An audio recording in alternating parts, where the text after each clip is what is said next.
All right, so we had two really big things happen yesterday. The first one being a Trump supporter was murdered last night by an Antifa member.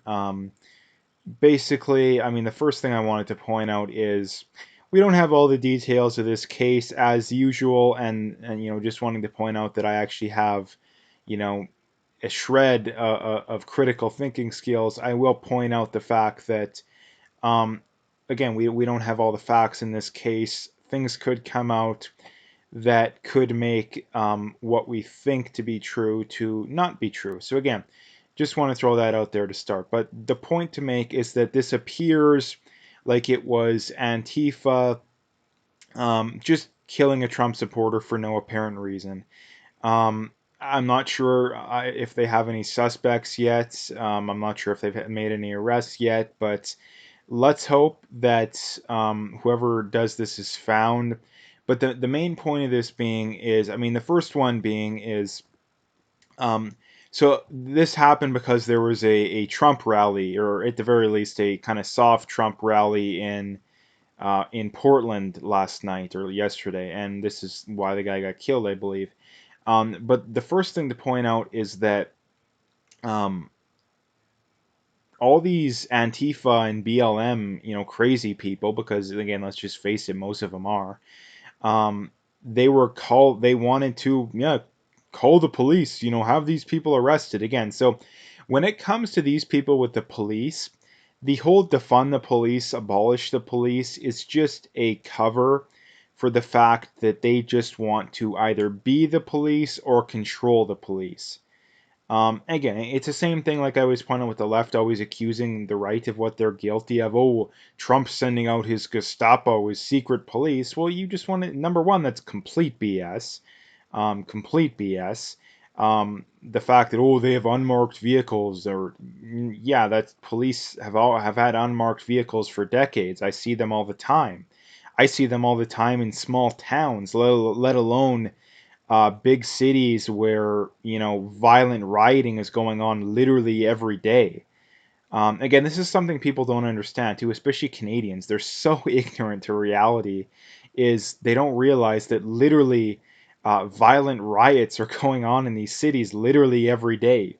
Um, what is it? We're up to, I think we're pushing 40 people have been killed at the hands of these riots. So again, like, people don't realize just how crazy things have gotten. Again, this is no longer a little bit of violence or a little bit of rioting. No, this is people are getting killed. The states is clearly on the verge of a civil war. And why is that? Why is that the case? Well, it's because we have a large percent of the population that wants to pretend like it isn't happening. And the other thing too is that we have one side of the political spectrum that supports it. And this is another thing too that, like I say, I always hate playing sides, but the reality is that we have one side of the political spectrum, the Democrats, and Canada, the Liberals and the NDP, that are supporting this garbage. And the reason, and by their very own standards, they're supporting it too, because these are the same people who are saying, oh well, if you're silent on an issue, you're basically supporting it. Which I don't agree with. But if that's the standard they want to hold people to, then okay, so be it. You're silent on Antifa, you support a violent communist organization that routinely seriously injures people and a lot of times even kills people.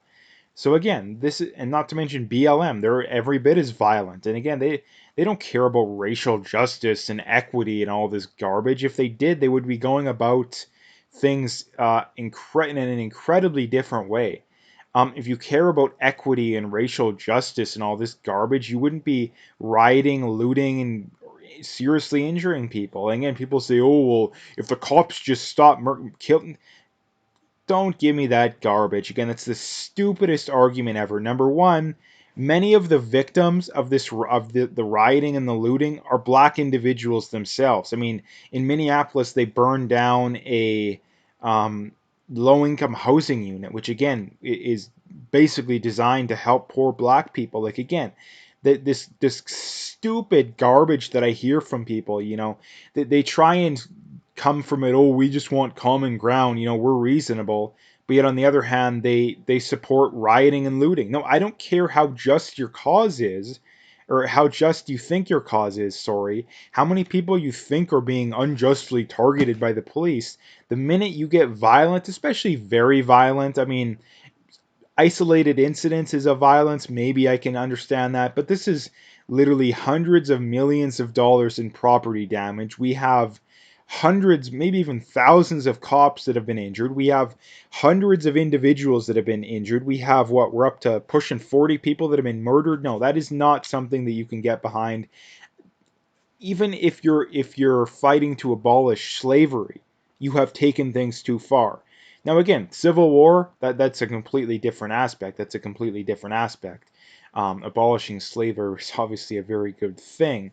The difference too is that these people think that their cause is one and of the same, when in reality it's literally like comparing, a glass of water to the ocean, is compared to the amount of volume, right? So they're completely different aspects of this. So I guess the point being, when it comes to this story, is like I've been mentioning for like a week now, and actually for even longer, but things are going to continue to get worse and worse until people wake up. And the problem is that the majority of people do not support this. The majority of people do not support, and they may support the concept of Black Lives Matter, but the majority of people do not support, defund, or abolish the police. The majority of people do not support the violent rioting. Um, and again, I don't care when people pull up some salon poll about, oh, the majority support BLM. No, I don't care about some biased poll. There is no way that the majority of people support abolishing the police or violent rioting. It's not the case.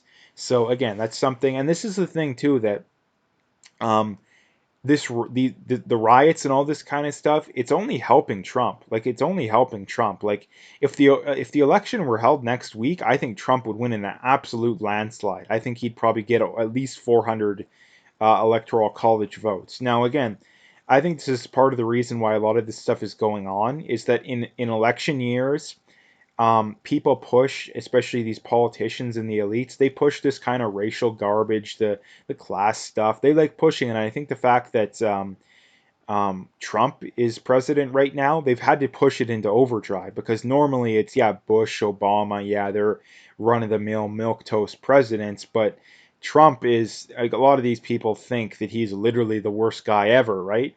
And I mean, they're completely wrong about it, but that's what they believe. And what the reason why they believe that is, or sorry, because they believe that, they need to push this racial garbage and the um, push all the tensions to overdrive, right? So that's why it seems like the U.S. is on the brink of another civil war.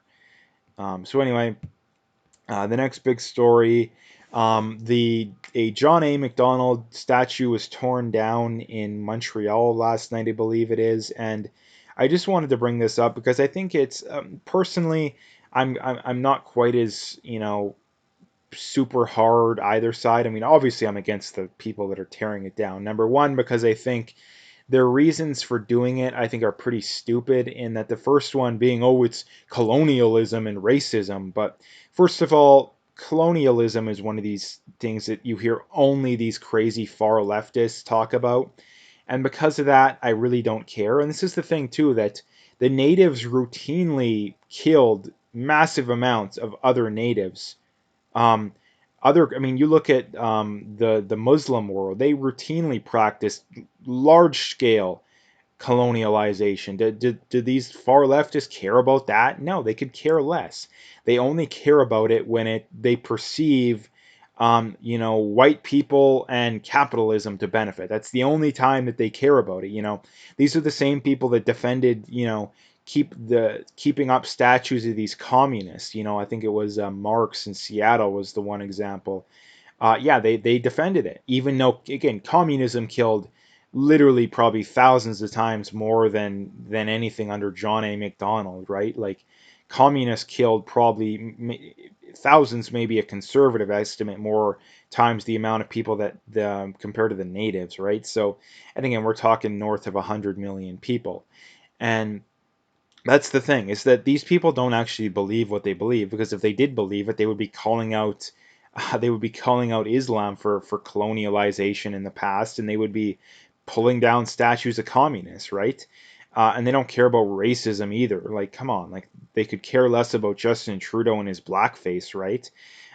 So again, they don't care about it. They only care about it when they perceive it to not benefit the left, right? Like Justin Trudeau can wear blackface, but because all he cares about is pushing these far left ideologies, yeah, they could care less. So again, that's the main reasons why I really don't care and really disagree with these people. And this is the thing too, is that the other goal of these people and communists, because let's face it, most of them are, um, is to destroy history. They don't want people to remember history, because if they can remember history, they will be more likely to be, up in arms against these people, because they're pushing a crazy ideology.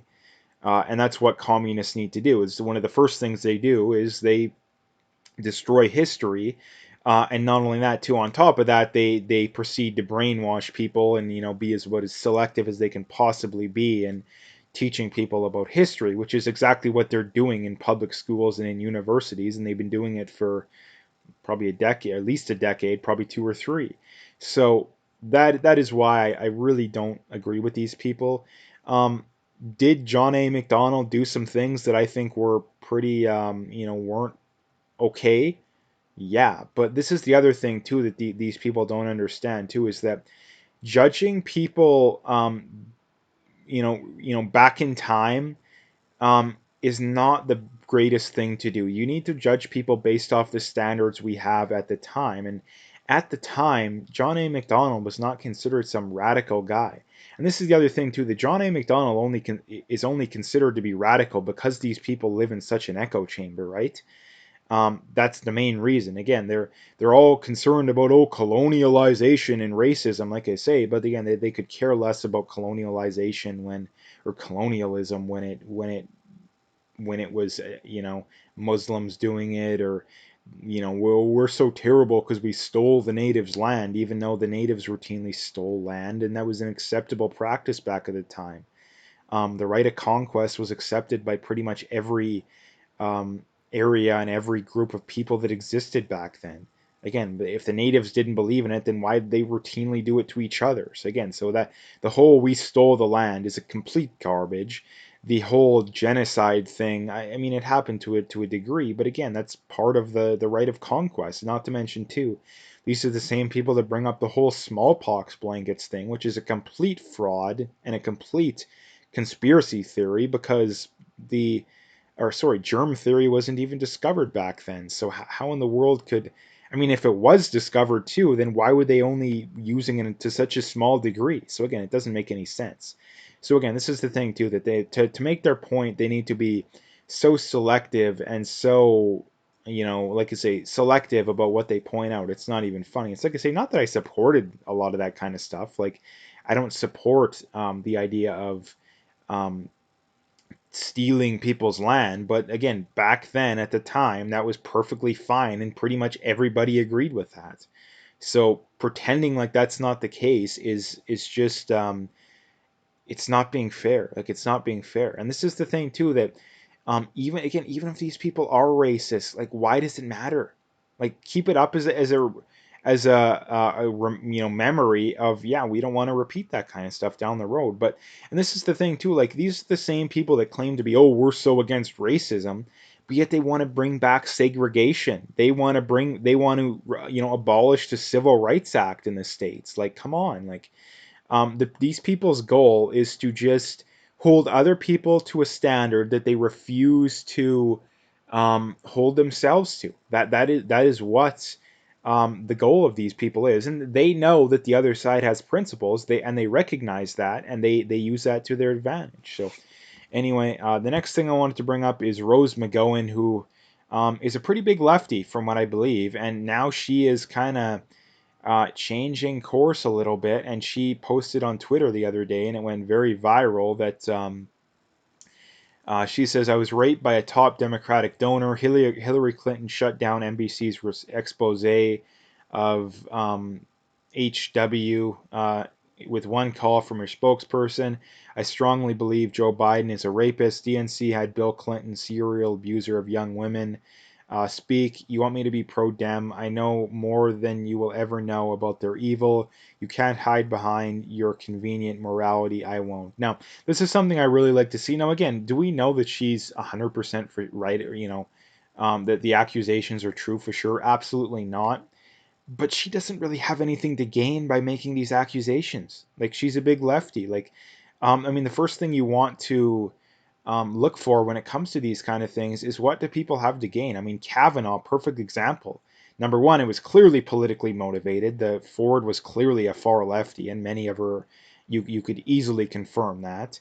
Not to mention, too, she made almost $1 million from her GoFundMe, I believe. So again, so there was a clear and obvious conflict of interest there, and not to mention there wasn't even any evidence to back it up. Um, Now, is there strong evidence to back this up? Like I say, no. But this is the thing too. But do we know of pretty hard evidence that the Clintons have done this kind of stuff before? Absolutely. Bill Clinton was confirmed to be on Epstein's plane tons of times. Eyewitnesses said, yeah, he was on the island. There is many people that have accused him of sexual abuse long before that became a trendy thing. So yeah, that's the thing, is that when you see this kind of people, yeah, birds of a feather, you know, people that have been caught doing this kind of thing before. Yeah, do you know 100% for sure? Absolutely not. But is it safe to assume? Yeah, probably. But this is the problem too. Like Bill Clinton will never see the inside of a courtroom, the inside of a jail cell. Neither will Hillary Clinton. It doesn't matter how much evidence that stacks up against these people. So that's the thing I wanted to point out. But again, the Democratic Party this year, this should be the end of the Democratic Party, right? Like, they are in such shambles.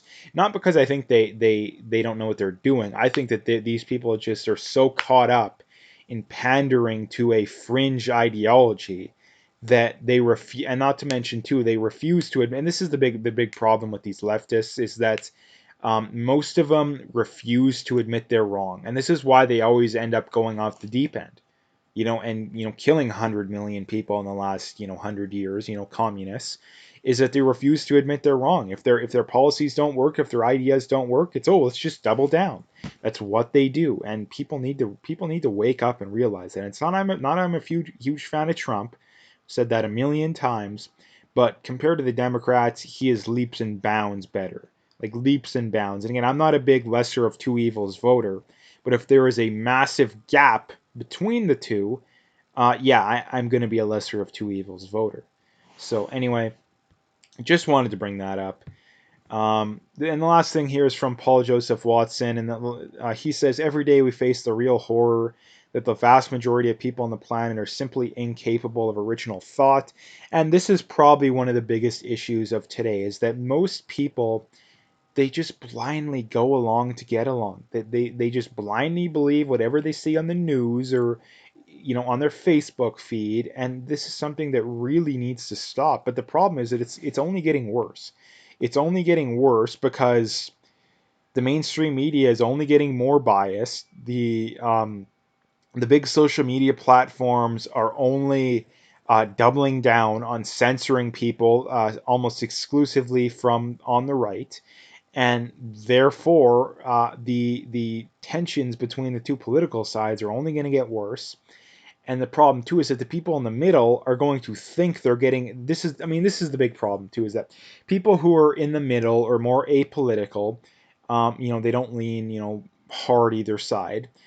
They think they're getting an honest and objective worldview, when in reality they're not. The quote unquote honest and objective worldview they think they're getting is incredibly biased to the left. Like, incredibly biased to the left. To get an honest and objective worldview these days, you need to actively seek out people that aren't on the left. You don't need to actively seek out people on the left. I mean, does it hurt? No. But you don't need to do it. And why you don't need to do it is because you're constantly bombarded with it on the news. Social media is incredibly biased to the left. So that's the difference. That's the difference. So if you look at the average person, to get an honest and objective worldview, I'd probably say you need to be spending probably 70 to 80% of your time um, reading, following people that are right of center.